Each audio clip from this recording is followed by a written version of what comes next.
வணக்கம். தமிழில் தரமான வெப் சீரிஸ் ரிலீஸ் ஆயிருக்கு. பாருங்கள் நிறைய பேர் திட்டி ஒரு வழியாக இதை நான் பார்த்துருக்கேன். தப்பு தான். இந்த புது ஷோலே வீடியோ ஃபைனலைஸ் பண்ணுறதுல கொஞ்சம் பிஸியாக இருந்துட்டேன். அது என்ன ஷோலே வீடியோ புரியலையே அப்படின்னு யாராவது யோசிச்சிங்க அப்படின்னா, ரெட்ரோ ரீல்ஸ் அப்படின்னு புதுசாக ஒரு ஷோ ஸ்டார்ட் பண்ணியிருக்கேன். அதில் முதல் எபிசோட் தான் ஷோலே. அந்த வீடியோ லிங்க் வேணால் டிஸ்கிரிப்ஷனில் தரேன், பார்க்காதவங்க பாருங்கள். இந்த குற்றம் புரிந்தவனை பொறுத்த வரைக்கும் இதில் ஒரு ட்ரிவியா இருக்குது. ஏன்னா இதில் டைட்டில் கேரக்டர் பசுபதி நடிச்சிருக்காரு. விதார்த்தும் இந்த சீரிஸில் ஒரு முக்கியமான ரோல் பண்ணியிருக்காரு. அவரும் கிட்டத்தட்ட இதே மாதிரி ஒரு தீமில் ஒரு படம் நடிச்சிருக்காரு. அந்த படம் பேர் தான் இந்த குற்றமே தண்டனை. காக்கா முட்டை இயக்குனர் மணிகண்டன் டைரக்ட் பண்ணியிருந்த படம் தான் இந்த குற்றமே தண்டனை. இளையராஜா மியூசிக் வேறு பண்ணியிருந்தார். பார்க்காதவங்க கண்டிப்பாக இந்த படத்தை பாருங்கள். ஆனால் ஆன்லைனில் எங்கேயும் இல்லை, ஹாட் ஸ்டாரில் இருக்குன்னு நினச்சா அங்கே வந்து லயன் சிவா அப்படிங்கிற ஒரு ஹிந்தி டப்பிங்கில் வச்சுருக்காங்க. இது ஒரு அட்டகாசமான ஸ்லோ பர்ன் த்ரில்லர். அதுவும் ஒரு இன்டர்நேஷனல் ஃபிலிம் ஃபெஸ்டிவலில் படம் பார்க்குற மாதிரி ஒரு குவாலிட்டியில் இருக்கும். ஸோ இந்த குற்றம் புரிந்தவன் பொறுத்த வரைக்கும் இது சோனி லைவ் எப்படி சொல்ல தெரியல. ஸோ அதில் இருக்குது 7 எபிசோடில் சொல்லப்பட்ட இந்த கதை எப்படின்னு சொல்கிறேன்.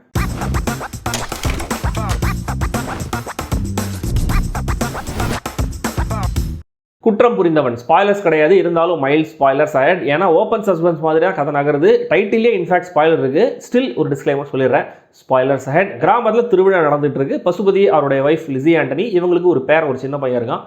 அந்த பையனுக்கு ஒரு மெடிக்கல் கண்டிஷன் ஒன்று இருக்குது, ஒரு பிரச்சனை இருக்குது. இமீடியட்டாக ஆப்ரேஷன் பண்ணி ஆகணும். அவனுக்கு ரிட்டையர் ஆக போகிற பசுபதி அந்த பணத்தை வச்சு பேரன் ஆப்ரேஷனை முடிச்சிடலாங்கிற மாதிரி பிளான் பண்ணிட்டு இருக்காரு. இவங்களுடைய பக்கத்து வீடு லட்சுமி பிரியா சந்திரமௌலி, அவங்களுக்கு ஒரு சின்ன பொண்ணு இருக்கா. அந்த பொண்ணுடைய அப்பா வந்து ஒரு குடிகாரர். அந்த பொண்ணு திருவிழா நைட் அன்னைக்கு காணாமல் போயிடுறாங்க. லட்சுமி பிரியாவுடைய ஹஸ்பண்டும் மர்மமான முறையில் இறந்து போயிருக்காரு. இதில் ஒரு வகையில் பசுபதியும் சம்மந்தப்பட்டிருக்காரு. போலீஸ் விசாரணை ஆரம்பமாகுது. பேரன் ஆப்ரேஷன் முடிகிற வரைக்கும் எதையும் வெளியில் சொல்ல வேணாம் அப்படின்னு ஒரு முடிவோடு இருக்காரு பசுபதி. இந்த விசாரணையில் தெரிய வந்த விஷயங்கள் என்ன, பசுபதிக்கு இதில் இருக்கிற தொடர்பு என்ன, உண்மையாக தப்பு பண்ணது யார், எதனால், இதெல்லாம் தான் இந்த குற்றம் புரிந்தவன்.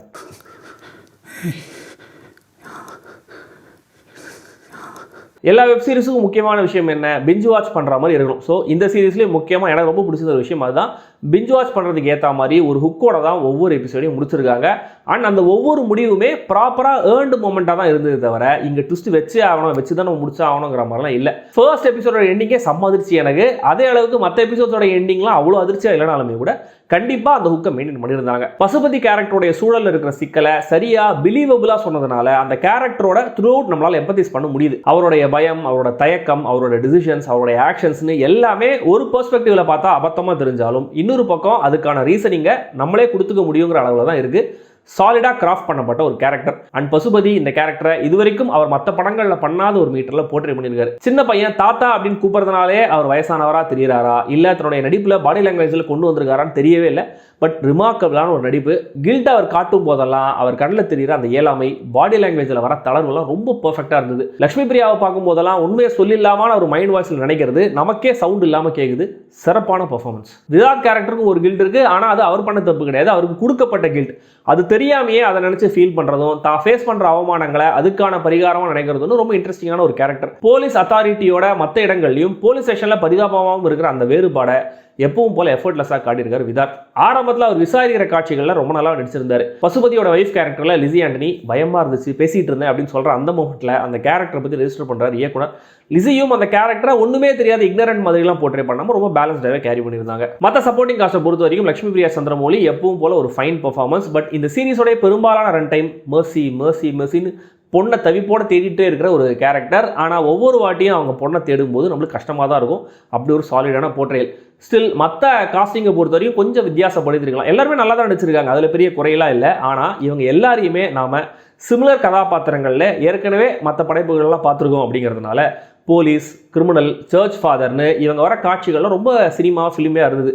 டியூஷன் மாஸ்டர் கேரக்டரில் வந்து அவர் யாருன்னு தெரியல, சாரி, அவர் நல்லா நடிச்சிருந்தாரு. நிறைய சின்ன பொண்ணுங்களோட டிசப்பியரன்ஸ், அது எல்லாத்துக்குமான லிங்க், போலீஸோடைய விசாரணை, பசுபதியோடைய தவிப்பு, அவர் அடுத்து என்ன பண்ண போறாருங்கிற அந்த கியூரியாசிட்டி, தனக்கான பர்சனல் ரிடம்ஷனா இதை கையில் எடுத்துக்கிற விதார்த், அவர் கண்ணில் படுற சில க்ளூஸ்னு ஸ்லோபானா இருந்தாலும் கிரிப்பிங்கான ஒரு நரேஷன் முதல் சில எபிசோட்ஸில் கன்சிஸ்டண்டா இருக்கு. உண்மை தெரியணும்னு நினைக்கிற அதே நேரத்தில் பசுபதி கேரக்டர் மாட்டிக்க கூடாதுன்னு ரூட் பண்ண வைக்கிறாரு இயக்குனர் செல்வமணி முனியப்பன். இங்கே தான் இந்த சீரிஸ் எஃபெக்டிவாக ஒர்க் ஆகுது. இதில் இன்னொரு பியூட்டி என்னன்னா, அந்த வாட்ச், பென்சில், ஃப்ரிட்ஜ் ரிப்பேர்னு நாம் நினைக்கிற விஷயங்கள் தான் நிறைய இடங்களில் நடக்கும். ஸ்டில் அதை கொண்டு வந்து சொன்ன விதம் இன்ட்ரெஸ்டிங்காக இருந்துச்சு. பரன் மேலேருந்து தண்ணி லீக் ஆகிற ஒரு மொமெண்ட், வாட்சில் அலாரம் அடிக்கிற ஒரு மொமெண்ட், ஒரு ரத்தத்திட்ட விதார்த் கவனிக்கிற மொமெண்ட்னு த்ரூ அவுட் நிறைய சீன்ஸ் பரபரப்பாக இருந்தது. ஒரு கேரக்டரை வீட்டிலேருந்து வெளியே கொண்டு வர பசுபதி பண்ணுற ஐடியா, ரத்தத்தை வச்சு கனெக்ட் பண்ணுற ஐடியா, லக்ஷ்மி பிரியா கேரக்டருடைய பேக் ஸ்டோரி, காணாமல் போகிற சின்ன பொண்ணுங்களுக்குள்ள இருக்கிற அந்த காமனாலிட்டின்னு இந்த கதையில் நிறைய எலிமெண்ட்ஸ் ஸ்மார்ட்டாக எழுதப்பட்டிருக்கு. 5வது எபிசோட்லேயே ஒரு க்ளோஷர் மாதிரி கொடுத்துட்டு அடுத்த எபிசோடில் அதை வேற மாதிரி கொண்டு போனதும் சுவாரஸ்யமாக இருந்தது. பசுபதி எதிர்பார்க்காத இடத்துலேருந்து அவருக்கு உதவ ஆரம்பிக்கிற ஒரு கேரக்டர்லாம் கண்டிப்பாக நான் எதிர்பார்க்காத ஒரு டெவலப்மெண்ட்டாக தான் இருந்தது. அதே மாதிரி உண்மையான குற்றவாளி யாருங்கிற ரிவீலும் அதுக்கு பின்னாடி இருக்கிற காரணமும் கூட எதிர்பார்க்காத விஷயங்களாக தான் இருந்தது. நாம் எவ்வளவு நல்லவங்கிறது நமக்கு தெரியறது இல்லை, மற்றவங்களுக்கு தான் தெரியும் அப்படின்னு விதார்த் சொல்லும்போது நாம் எவ்வளவு கெட்டவங்க நமக்கு தான் தெரியும் அப்படின்னு பசுபதி சொல்லுவார். இப்படி சில வசனங்களும் நல்லா இருந்தது. ஆனால் இவ்வளோ சொன்னாலும் அடிப்படையில் இந்த பிரமிஸில் ஒரு அபத்தம் இருக்குது. கவர்மெண்ட் ஹாஸ்பிட்டல் ஃபார்மசிஸ்டாக வேலை பண்ணுற ஒருத்தர் இப்படிலாம் பண்ணுவாரா? அதுவும் இவ்வளோ மெச்சூர்டான நிதானமான ஆளாக தெரிகிற ஒருத்தர் இப்படி ஒரு விஷயம் டிசைட் பண்ணுவாரான்னு ஒரு கேள்வி வருது. அது வந்துச்சு, அதை அவங்களால ஓவர் கம் பண்ண முடியலன்னா இந்த சீரீஸில் எல்லாமே உங்களுக்கு அபத்தமாக தான் இருக்கும். ஆனால் அதை கடந்து வந்துட்டீங்கன்னா கண்டிப்பாக இந்த சீரீஸை ரசிக்க முடியும். தென் ஒரு ஃப்ரிட்ஜ் மெக்கானிக் முன்னாடியே எல்லாத்தையும் டிஸ்கஸ் பண்ணுறது, திடீர்னு பிக் பாஸ் வாய்ஸில் வர அந்த ஃபோன் மிரட்டல், எப்பவும் வெளியே கிளம்பி போக ரெடியாக இருக்கிற மாதிரி ஒரு மேக்கப் ட்ரெஸ்ஸிங்கில் வர விதார்த்தோடைய வைஃப் கேரக்டர், கிளைமேக்ஸ் சண்டை காட்சி, விதார்த்தை தவிர எல்லாருமே கொடூரமான கரப்டடான போலீஸாக வந்து போகிறதுன்னு இந்த விஷயங்கள்லாம் கொஞ்சம் பெட்டராக இருந்திருக்கலாம்.